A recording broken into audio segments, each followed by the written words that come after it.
لا إكراه في الدين قد تبين الرشد من الغي لا إكراه في الدين قد تبين الرشد من الغي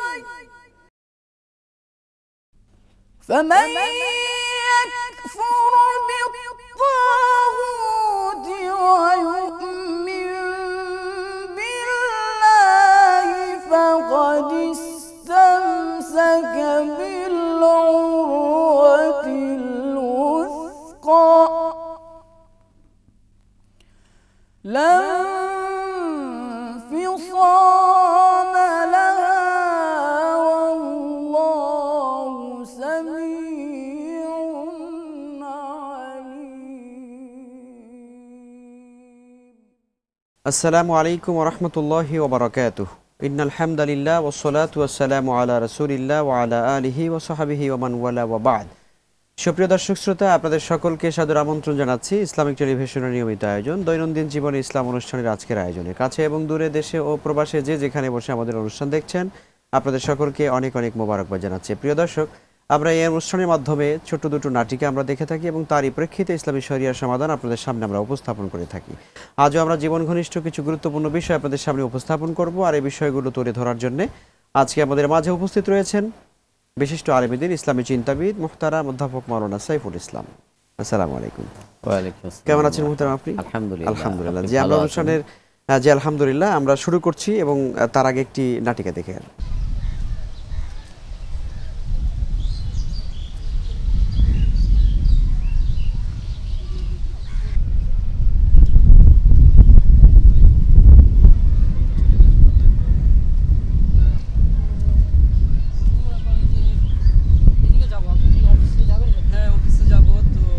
আমিনুল ভাই, হ্যাঁ অফিসে যাব, অফিসের সময় তো হয়ে গেছে, তো যাচ্ছি। আপনি একটা কথা শুনছেন যে আমি এবার হজে যাওয়ার ইচ্ছা পোষণ করছি, তো হজের সময় তো হয়ে গেল প্রায়।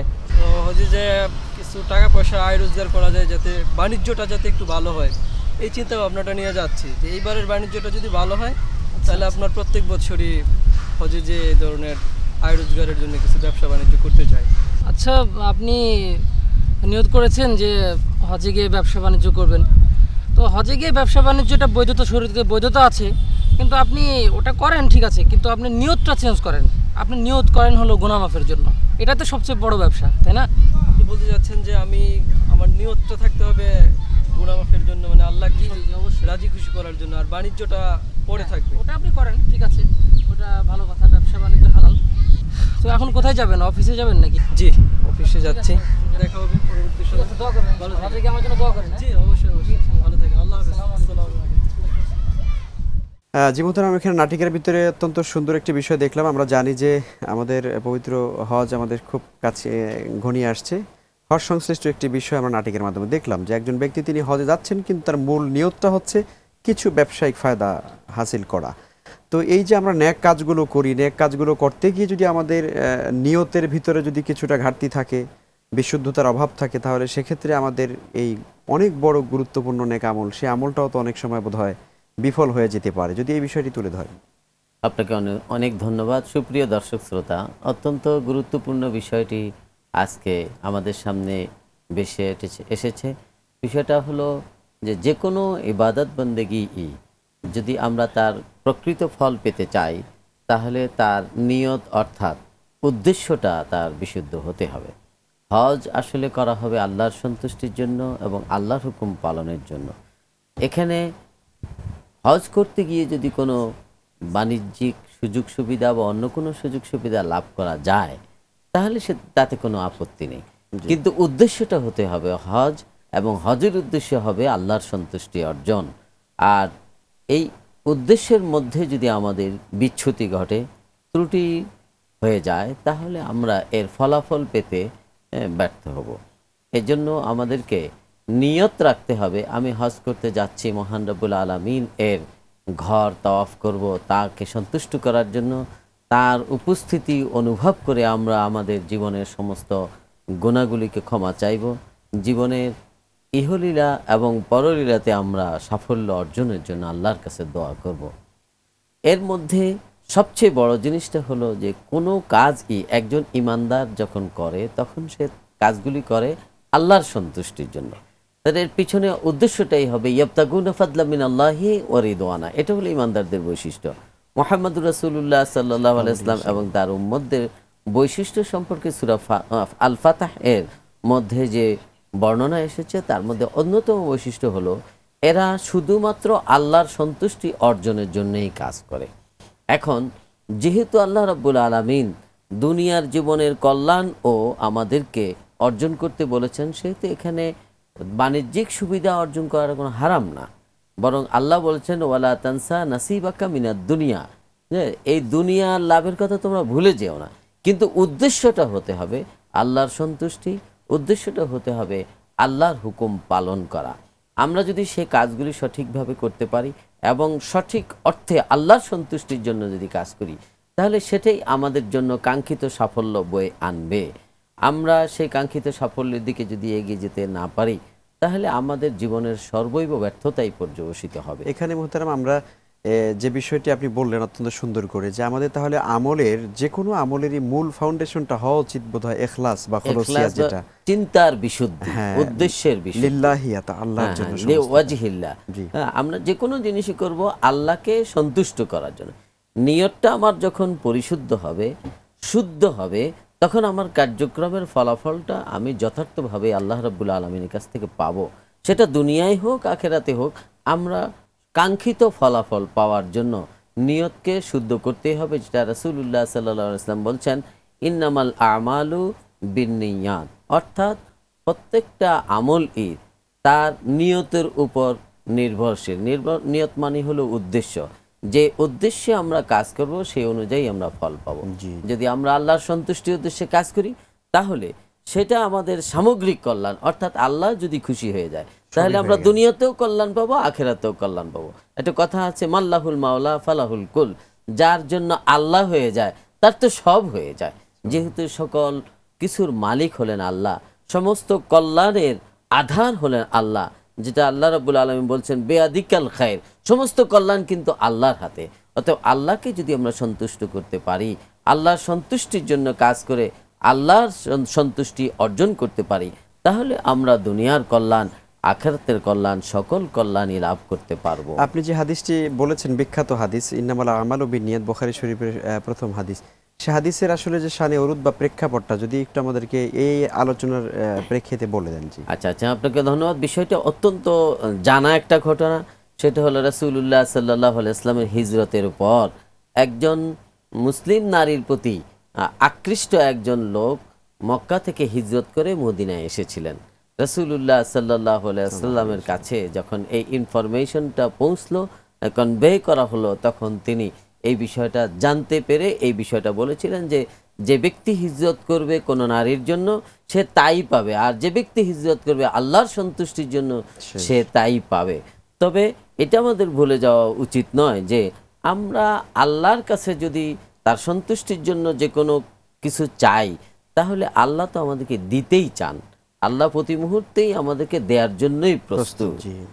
এখানে আরেকটি বিষয় আপনার দৃষ্টি আকর্ষণ করছি, সেটা হলো যে আমরা আমাদের সমাজে দেখে থাকি যে অনেক বড় বড় কাজ করা হয়। যেমন কথার কথা ধরে নিলাম যে মসজিদে দান করার ক্ষেত্রে লক্ষ লক্ষ টাকা বিত্তশালীরা টাকা দান করছেন, গরিবদেরকে ঢাক ঢোল পিটিয়ে দেখা যাচ্ছে জাকাতের কাপড় বিতরণ করছেন। কিন্তু ক্ষেত্র বিশেষ ইল্লা মাশাআল্লাহ ভালো লাগতো সব জায়গায় আছে, কিন্তু অধিকাংশ ক্ষেত্রে আমরা দেখি যে এই কাজগুলো যারা করেন এদের নিয়তটা আসলে বিশুদ্ধ না, এরা লোক দেখানো, মানুষের ভিতরে একটা প্রভাব সৃষ্টি করার জন্য কাজটা করেন। সেক্ষেত্রে হাদিসে কি বলা হয়েছে? আসলে মৌলিক বিষয়টা হচ্ছে কি, এই লোকগুলো তেমনটি করার কথা ছিল না, কিন্তু for the cause of their ignorance, জেহালাতের কারণে এই কাজটা করে। তার সম্পদ ব্যয় যেটা সেটা তো ঠিকই হয়ে গেল, কিন্তু প্রকৃত কল্যাণটা পাচ্ছে না সে প্রদর্শন ইচ্ছার কারণে। এটা মানুষকে প্রদর্শন করার জন্য যদি করা হয়, তাহলে সে তো আল্লাহর সন্তুষ্টি কামনা করলো না, এবং কামনা না করার কারণে সে আল্লাহর সন্তুষ্টিটা পাচ্ছে না। জি, আল্লাহ তাআলা আমাদের সকলকে আল্লাহ রাব্বুল আলামিনের সন্তুষ্টির জন্যই কাজ করার তৌফিক দেন। আপনাকে অনেক মোবারকবাদ সুন্দর আলোচনার জন্য। প্রিয় দর্শক, আমরা আলোচনা শুনছিলাম যে আমাদের জীবনের প্রতিটি কাজে আল্লাহ তাআলা সন্তুষ্টির জন্য হওয়া উচিত। যেটা কোরআনে কারিমে আল্লাহ তাআলা বলেছেন রাসূলকে যে কুল ইন্না সলাতি ওয়া নুসুকি ওয়া মাহইয়ায়া ওয়া মামাতি লিল্লাহি রাব্বিল আলামিন, যে নবী আপনি বলুন আমার জীবন, আমার কোরবানি, আমার মৃত্যু, আমার সালাত সবকিছু আল্লাহ তাআলার জন্য। আল্লাহ পাক রব্বুল আলামিন আমাদেরকে সহিভাবে এই কাজগুলো করার তৌফিক দান করুন ইনশাআল্লাহ তাআলা। আমরা বিরতির পরে আরেকটি বিষয় নিয়ে আলোচনা শুনব। প্রিয় দর্শক, বিরতির পরে আপনাদের সকলকে আরেকবার স্বাগত জানাচ্ছি দৈনন্দিন জীবনে ইসলাম অনুষ্ঠানের আজকের আয়োজনে। মুহতারাম, আমরা আরেকটি নাটিকা দেখি। সোহেল ভাই, আসসালামু আলাইকুম। ওয়ালাইকুম আসসালাম, কি অবস্থা? আরে খুঁজে খুঁজে পাওয়া যায় না, গেল কই? সোহেল ভাই কি কি খুব অবস্থা? ব্যস্ত আর নাকি? ভেন্টিলেটরের খবর কি? ভাই আর বলেন না, অর্ধেক হয়েছে কাজ আর অর্ধেক বাকি আছে। বসে কেন? বসে কথা না। বলুন। বাকি কেন? আসলে হয়েছে কি, আমার দোকানে যে কাজ করতো ওই ছেলেটা 6 বস্তা সিমেন্ট চুরি করছে, মালিক ওরে মাইরা খেদাই দিছে, এই কারণে ওইটা তৈরি করা হয়নি। সামান্য 6 ব্যাগ সিমেন্ট চুরি করেছে, তাই উত্তম মধ্যম দিয়ে ওকে খেদাই। সেটাই তো। আরে ব্রিজ পর্যন্ত গিলা খায়া ফেলাইতেছে, ব্যাংক লুট করে টাকা সব নিয়ে ফেলাইতেছে, আর 6 বস্তা সিমেন্টের জন্য তো এই মাইট দিল। কি ধরা আফসোসের পড়ছে, কথা। কি করবে? বেতন কত দিত? মালিক ওরে সারা মাস খাওয়াইতো আর মাস শেষে 1500 টাকা বেতন দিত আর কি। ও 1500 টাকা বেতন দিলে তো চুরি করবো না, কি করব? বড় বড় মানুষরা ব্রিজ সহ গিলে খায়া ফেলতেছে, আর ব্যাংক সহ লুট করে খায়া ফেলতেছে, আর ছোট ছোট চুরি, এটা তো কোনো ব্যাপার না। এটা ছোটখাটো যারা চুরি করে এরাই তো ধরা পড়ে, এরাই তো উত্তম মধ্যম খায়, কিন্তু বড় বড় যারা চুরি করে, বড় বড় যাদের হাত, এদেরকে তো ধরার কেউ নাই রে ভাই। আচ্ছা, এই বড় চোরদের আখিরাতে কিছু হবে না হুজুর? ছোটোখাটো চুরি করছে, চুরি করার পর তো দুনিয়াতে কিছু উত্তম মধ্যম পাচ্ছে, কিছু মার খাচ্ছে। এরপরে যখন আল্লাহর কাছে তওবা করবে, মাপ চাবে, আল্লাহ কিন্তু মাফ করে দেওয়াটা খুবই স্বাভাবিক এবং সহজে মাপ পাবেও। কিন্তু এই যে বড় যারা চুরি করতেছে, এত বড় বড় চুরি যারা করতেছে, এত বড় বড় চোর, কিন্তু বড় চোর যারা, এরা যে দুনিয়াতে পার পেয়ে যাচ্ছে বলে মনে করছে যে আখিরাতেও পার পেয়ে যাবে, এমনটা কোনো কথা নাই। এদের বিচারও হবে বড়, বুঝছিস? হ্যাঁ, এদের বিচারও হবে বড়, সেদিন পর্যন্ত অপেক্ষা করতে তার হবে। মানে এটা যে ওই বড় যারা চোর এদের শাস্তি পাওনা আছে আর কি, ডিউ আছে। ঠিকই বলছস, ডিওই রইতাছে। এখন তো কেউ নাই আপাতত কাজ করার, আগামী পরশুদিন যেভাবে হোক এটা ডেলিভারি দেওয়ার ঠিক ব্যবস্থা আছে, করা হবে, এটা ঠিক আছে? কিন্তু তো সোহেল, পরশুদিন যদি ডেলিভারি দেওয়া হয় ভালোই হবে, বুঝছিস? আমাদের খুব দরকার তো। তো আজকে আসি। যাই হোক, হ্যাঁ ঠিক আছে। ভালোভাবে ঠিকভাবে কাজটা করিস, হ্যাঁ সুন্দর যেন এখন একটা নতুন ছেলে নিয়োগ দেবো, তারপরে ঠিক আছে, ওইদিকে যাই। ঠিক আছে। চাটা খাই। হ্যাঁ, পরে যে মোহতারাম, এখানে অত্যন্ত আরেকটি মানে আমাদের সমসাময়িক সমাজ ঘনিষ্ঠ, রাষ্ট্র ঘনিষ্ঠ একটি বিষয় আমরা দেখি। সেটা হচ্ছে যে আমাদের সমাজে, বা শুধু আমাদের সমাজ কেন, সকল জায়গায় আমরা দেখতে পাচ্ছি যে একটি বেইনসাফির একটা নমুনা দৃষ্টান্ত। সমাজের যারা শরীফ মানুষ, যারা শাসক শ্রেণী, যারা মর্যাদা সম্পন্ন, এরা যদি কোনো অন্যায় করে তাহলে তার কোনো বিচার হয় না। সমাজে বিচার হয় ছাতি চোর, জুতা চোর, শাক চোর, লাউ চোর, এদের বিচারটা হয়। এই যে বিচার ব্যবস্থার ভিতরে একটা ভিন্ন রকমের, অর্থাৎ বড় চোরেরা পার পেয়ে যাচ্ছে, যেটা নাটিকে আমরা দেখলাম, ওনারা বলছেন, মন্তব্য করছেন, বড় চোর পার পেয়ে যাচ্ছে, কিন্তু ছোট চোরদের বিচার হচ্ছে। এই বিষয়টি, এই যে পার্থক্যটা ন্যায় বিচারের ক্ষেত্রে, এই বিষয়টা যদি একটু বলেন। সম্মানিত দর্শক শ্রোতা, বিষয়টি আমাদের সমাজের জন্য বিশেষ করে আজকের এই প্রেক্ষাপটে খুবই গুরুত্বপূর্ণ। আমরা দেখতে পাচ্ছি আমাদের সমাজের মধ্যে যারা বড় বড় ব্রিজ খেয়ে ফেলতেছে, যারা পুরো ব্যাংক খেয়ে ফেলতেছে, তাদের কোনো বিচার হয় না। এটার কারণটা হলো মূলত যে সমাজে এটা অনেক আগে থেকেই ছিল, হাজার হাজার বছর যাবৎ পৃথিবীতে ছিল। সেটা হলো এই যে যারা নাকি দাপট সৃষ্টি করতে পারে, সমাজের মধ্যে প্রভাব বিস্তার করতে পারে, তারা সাধারণত ধরাছোঁয়ার বাহিরে থেকে যায়। এটার মূলত কারণটা হলো এই যে যখন নাকি শাসক শ্রেণীর মধ্যেও এই বিষয়ে তেমন কোনো আগ্রহ থাকে না, বরং ওনারা নিজেরাই কোনো না কোনো আঙ্গিকে এর সাথে সম্পৃক্ত থাকে, তখন এই ধরনের ক্রাইমের বিচার করা সম্ভব হয় না।